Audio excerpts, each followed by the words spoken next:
Pancreas. Pancreas की सबसे बड़ी इंपॉर्टेंस क्या है कि ये हम लोग पढ़े थे, ग्लैंड पढ़े थे एंडोक्राइन। एंडोक्राइन आप लोगों को याद आ गया होगा, and the second one is exocrine. Exocrine. So out of these 5 digestive glands, all are exocrine except this pancreas. It is exocrine as well as endocrine gland, means कि ये एंजाइम भी release करता है, साथ साथ ये हार्मोन भी release करता है। तो जो डाइजेशन में पार्ट ले रहा है that is exocrine. So when the pancreas secretes the enzyme, that is called pancreatic juice. Pancreatic juice.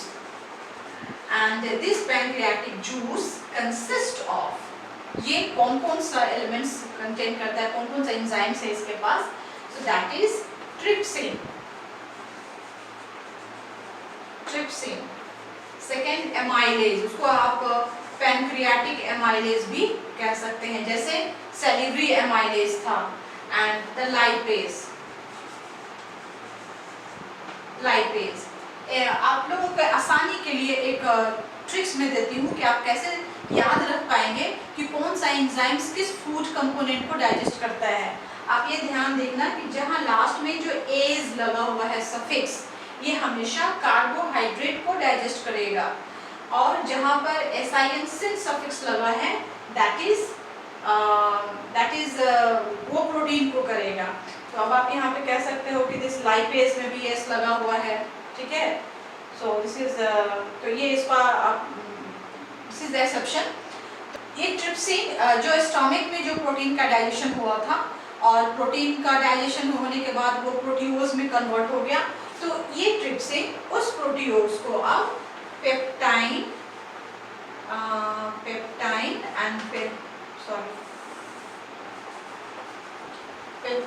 Plus पेप्टोड आप कह सकते हो, ये अलग अलग इसका मतलब सिंपलर फॉर्म है, तो ये और भी सिंपलर फॉर्म में उसको कन्वर्ट करता है।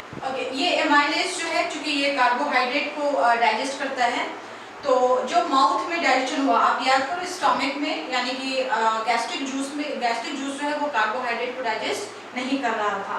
सो दिस एमाइलेज जो है ये स्टार्च पर, क्योंकि पूरा का पूरा स्टार्च वहाँ डाइजेस्ट नहीं हो पाया था, माउथ में बहुत कम डाइजेस्ट रहा था, माउथ में बहुत कम देर के लिए फूड रहा था, तो ये फिर से स्टार्च को जो है वो माल्टोज वगैरह में कन्वर्ट करता है, और इसका फर्दर जो है डाइजेशन अभी बाकी है।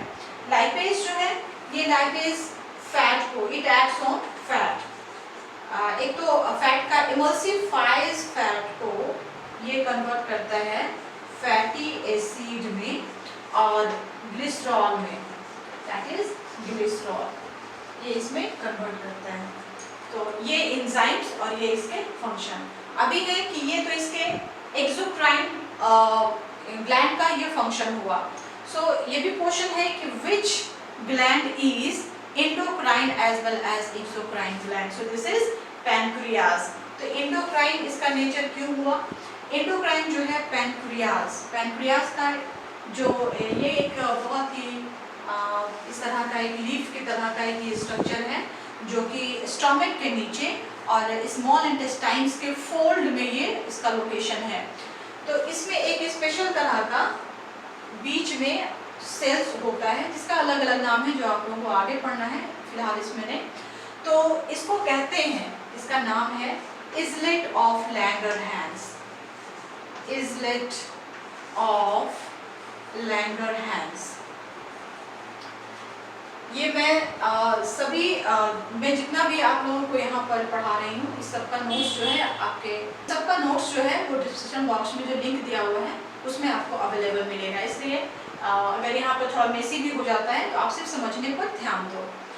सो इजलेट ऑफ लैंगरहैंस ये दो तरह का हार्मोन रिलीज करता है। The first one is insulin. आप नाम सुने होंगे, ये बहुत ही कॉमन है इंसुलिन। इसकी अगर कमी हो जाती है तो डायबिटीज हो जाता है। And the second one is glucagon. तो दोनों की कमी से जो है diabetes type 1 and type 2। Okay, food का जो फर्दर और कंप्लीट डाइजेशन होगा तो वो डाइजेस्टेड फूड ब्लड से होते हुए पूरे बॉडी पार्ट्स में जाएगा। तो तो उसमें जो कार्बोहाइड्रेट से डाइजेस्ट होकर ग्लूकोज का फॉर्म आया है, तो जितना ग्लूकोज का इस्तेमाल होना होगा वो बॉडी कर लेगा, और जो एक्स्ट्रा होगा उसको ये इंसुलिन क्या करता है कि वो उसको ग्लाइकोजन में कन्वर्ट कर देता है। तो इसके लिए एक टर्म है, दैट इज ग्लाइकोजेनेसिस। ग्लाइकोजेनेसिस इसमें क्या है कि आप कह सकते हो कि conversion of glucose into glycogen. क्योंकि ग्लाइकोजन इसलिए हम कह रहे हैं कि आप इसको ऐसे आप समझो कि जब कभी भी बच्चों को अगर घर में गेस्ट आते हैं या पेरेंट्स उनको पॉकेट मनी देते हैं, तो अगर आप उनको छोटा पैसा देते हैं, मीन्स अभी के टाइम के हिसाब से लेके 100 रुपीज़, 50 रुपीज़, 10 रुपीज़, 20 रुपीज़, तो ये इन पैसों का खर्च बहुत जल्दी हो जाता है। फट से कुछ मन में आता है हम लोग उसको ले लेते हैं, तो या बच्चे खास करके वैसा करते हैं। ऐसे कुछ आदत जो है वो बड़ों में भी होती है। लेकिन अगर आपके पास बिग नोट है, दैट इज 500, 2100, तो कभी कभी छोटी छोटी चीज़ के लिए हम उतने बड़े नोट का इस्तेमाल नहीं करते हैं, बल्कि उस काम को हम लोग थोड़ा रोक देते हैं। तो ठीक वैसे ही यहाँ पे कि अगर वो ग्लूकोज को फॉर्म में रहेगा तो वो हमारी छोटी छोटी कामों में जो है उसका इस्तेमाल हो जाएगा और वो खर्च हो जाएगा, और हम लोग जो है एडवर्स कंडीशंस के लिए हम लोग कुछ भी बचाकर हमारा बॉडी नहीं रखेगा। तो उसे खर्च होने से बचाने के लिए अगर ये ग्लूकोज के फॉर्म में ही रहेगा तो इसका ऑक्सीडेशन हो जाएगा, दैट इज रिस्पिरेशन। तो इसको ऑक्सीडेशन से बचाने के लिए इसका कन्वर्शन हो जाता है ग्लाइकोजन में, विच इज मोर कॉम्प्लेक्स। तो ग्लाइकोजन में अब वो कन्वर्ट हो गया, उसका ऑक्सीडेशन उतना आसान नहीं है जितना कि ग्लूकोज का है। तो फिर से जब हम लोगों को ग्लाइकोजन से भी कन्वर्शन होता है ग्लूकोज में, यानी कि that is called glycogenolysis, that is glycogenolysis. इसमें क्या करते हैं कि ग्लाइकोजन को जब हम लोगों को एनर्जी की जरूरत पड़ेगी तो इस ग्लाइकोजन को हम लोग ग्लूकोज में कन्वर्ट कर लेंगे, फिर इस ग्लूकोज से एनर्जी का इस्तेमाल करेंगे। जैसे हम लोग कहें कि एडवर्स कंडीशन, सपोज कि generally we take the 3 times meals, तो उसमें से कभी हम लोगों को 2 टाइम स्किप करना पड़ जाए किसी भी वजह से, किसी भी एडवर्स कंडीशंस में, जो हम लोग ऐसे सिचुएशंस में हैं कि खाना नहीं ले सकते हैं या कुछ और फूड नहीं ले सकते हैं या फिर फास्टिंग में हैं, तो ऐसा नहीं होता है कि हम लोग एक दिन फास्टिंग किए और बेड रिडन हो गए। हमारा बॉडी स्टिल वो सारा काम करता है जो हम लोग नॉन फास्टिंग के टाइम में कर पाते हैं। तो वो एनर्जी कहाँ से आती है, हम बाकी के पूरे दिन भर का काम कैसे कर पाते हैं? तो वो ग्लाइकोजन जो है, फिर चूंकि वो बॉडी के लिए एक एडवर्स कंडीशन हो गया कि ग्लूकोज जो है, फ्रेश ग्लूकोज का सप्लाई दिन भर बंद है, हमने कुछ नहीं खाया, बॉडी को कुछ भी नहीं दिया, तो वैसे कंडीशंस में ग्लाइकोजन जो है वो कन्वर्ट हो जाएगा ग्लूकोज में और बॉडी को वो सप्लाई करता रहेगा, ताकि बॉडी जो है अपना इन जनरल काम करता रहे। और जैसा कि मैं बता दूं कि बॉडी का काम करना डजंट मीन कि आप दौड़ रहे हैं, चल रहे हैं तो ही एक काम है। अगर आप बेड पर भी लेटे हुए हैं, अगर आप ब्रीदिंग करते हैं, सांस भी अगर खींचते हैं, तो उसके लिए भी एनर्जी की जरूरत पड़ती है। अब हम लोग देखेंगे एलिमेंट्री कैनाल। एलिमेंट्री कैनाल का पार्ट्स हम लोग देख चुके हैं, तो आज चलते हैं हम लोग अब डायग्राम बनाते हैं, क्योंकि मैं पहले कह चुकी हूँ कि हमेशा डायग्राम जो है आप साथ में देखेंगे कैसे कैसे बनता है। So let's start the diagram.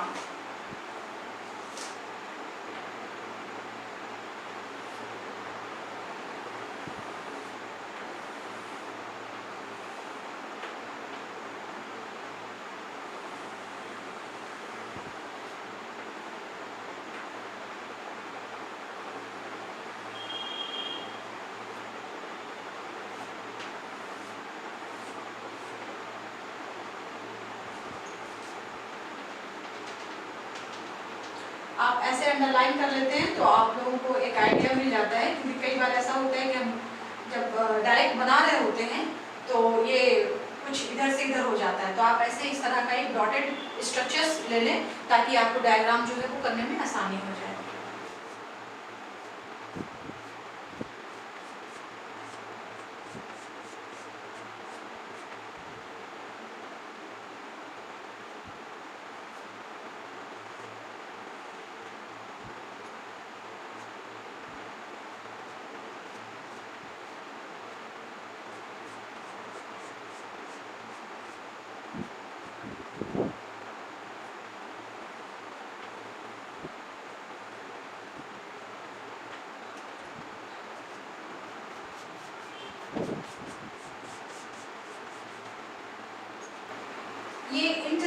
Small intestine जो है वो हाईली कॉइल्ड होता है, तो आप उसे मतलब ऐसा नहीं कि लाइन देख देख कर कौन सा लाइन कहाँ गया, आप उसे अपनी मर्जी से जितना ज़्यादा उसको इंटरकनेक्टेड कर दें।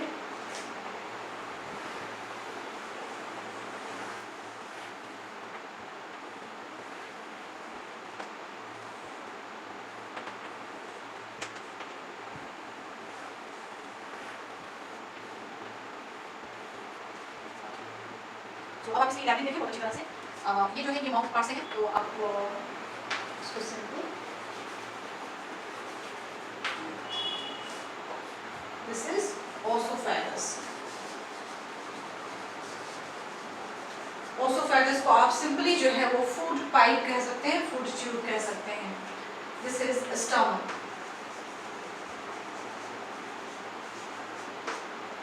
And this one, this yellow color में जो है, this is the large intestine.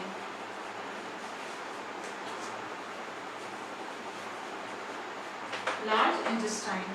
और ये जो अंदर जो super coiled structure है, this is the small intestine.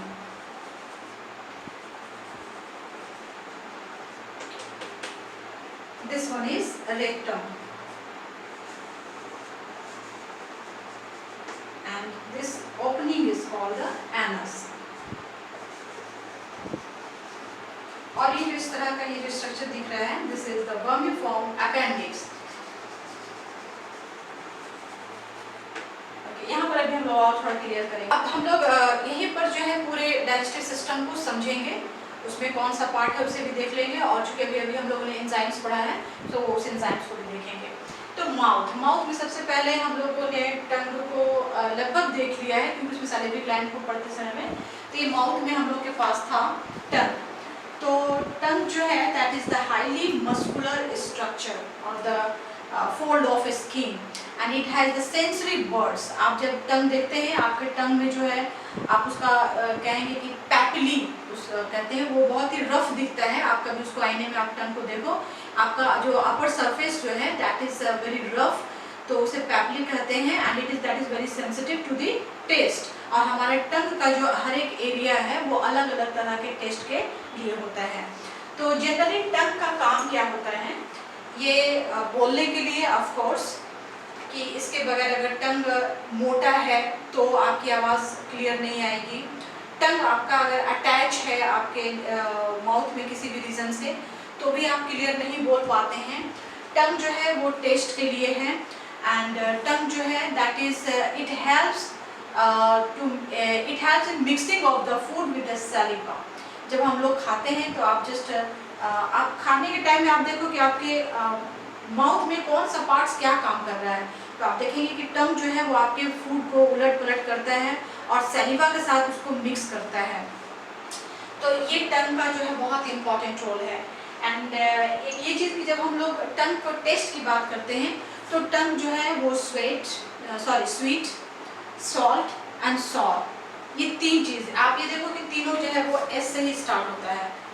Sweet, salt and salt, ये तीन टेस्ट को ये हम लोग पहचानते हैं। एक और है द बिटर वन, इवन कि हम लोग जो कड़वा होता है, जैसे नीम है, करेला है, तो उनका जो टेस्ट है वो कड़वा है।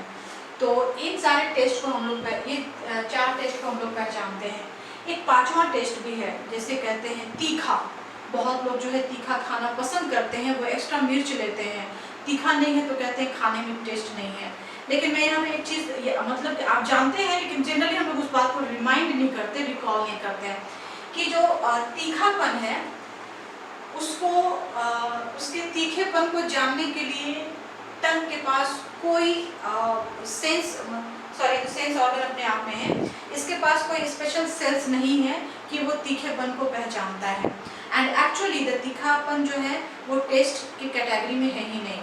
फॉर एग्जांपल, जैसे हम लोग इनमें चार में से अगर टेस्ट करना होता है कि मीठा है कि नहीं, हम लोग खा कर देखते हैं, नमकीन खा कर देखते हैं, मीठा खा कर देखते हैं। लेकिन अगर आपको तीखा जानना हो तो आप मिर्च को अगर अपने हाथ में भी आप रगड़ लेते हैं, अपने आँख पर उसका हल्का सा भी जो लिक्विड होता है मिर्च का वो भी पड़ जाता है, तो भी वो जलने लगता है। आप मीठे को, खट्टे को, नमकीन को अपने आँखों से, अपने स्किन से ऐसे कभी हम लोग करते हैं, मिठाई को टच किए और पता कि हाँ ये बहुत मीठा है और बहुत कम मीठा है, ऐसा नहीं कर पाते हैं। क्यों? क्योंकि इसके लिए हम लोगों को चाहिए था एक सेंसरी सेल्स जो हमारे टंग में है और इनको वो आइडेंटिफाई करता है। लेकिन जो तीखापन है, तीखापन जो है हमारे बॉडी का हर एक ऑर्गन जो है वो बता सकता है कि मिर्च तीखा है कि नहीं, तो वो तो टेस्ट नहीं पहचानता। सो ये एग्जाम्पल्स इस बात को क्लियर करता है कि तीखापन जो है वो कोई टेस्ट नहीं है। हमारा बॉडी का कोई ऑर्गन जो है उसको आइडेंटिफाई कर सकता है कि ये तीखा है। They give the burning feeling और the sensation which we enjoy as a taste. Means कि जो लोग तीखा खाने के शौकीन होते हैं, so they only enjoy the burning feeling. Okay, so it was the function of tongue.